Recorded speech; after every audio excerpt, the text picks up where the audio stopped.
Welcome to the last episode of the science fiction of Edgar Allan Poe. Here today we're reading our 16th story called Von Kempelen and His Discoveries. As you can probably guess, the story is about this guy named Von Kempelen, and we get a lot of these stories. Except Von Kempelen is actually Edgar Allan Poe.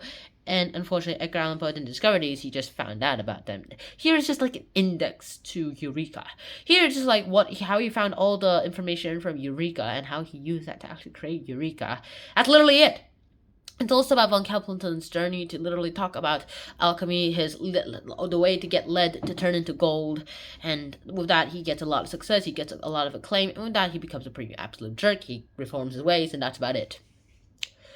That's literally Von Kempelen and his discoveries, except at least that's what the excerpt here is. In fact, it just uses the word Poe a bit too many times, so I'm suspicious that Von Kempelen is actually Edgar Allan Poe.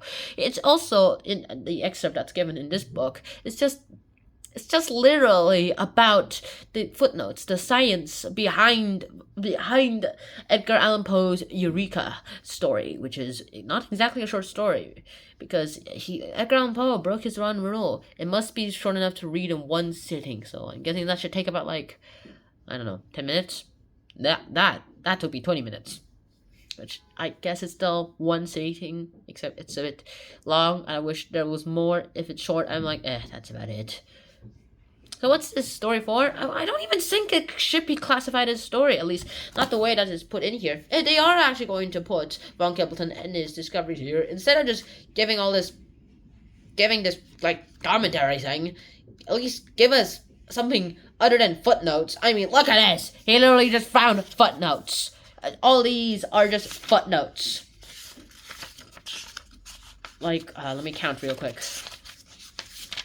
1, 2, 3, 4, 5, 6 pages worth of no footnotes. At least put something else other than the footnotes in there. So I can't really get much from this story itself. So what do we get from it? I guess the only way we can get to know Melantar, Totha, and Von Kempelen and the discoveries is by reading the actual books Edgar Allan Poe wrote. I don't even know how it made into the science fiction of Edgar Allan Poe, so. Oh yeah, it's science fiction, not short stories. Man. Alright, that's about it. That's it for today. I hope to see you guys soon. And so until next time, peace. Bye-bye. If you're still staying around, I'll tell you some little secret. Melantar and Von Kempelen discoveries do belong in this category because they are wondrous and magnificent. They belong in this story no matter what because they are still science fiction of Edgar Allan Poe. Nothing can change that. So hope to see you guys soon. Until next time, peace. Bye-bye. Wear a helmet.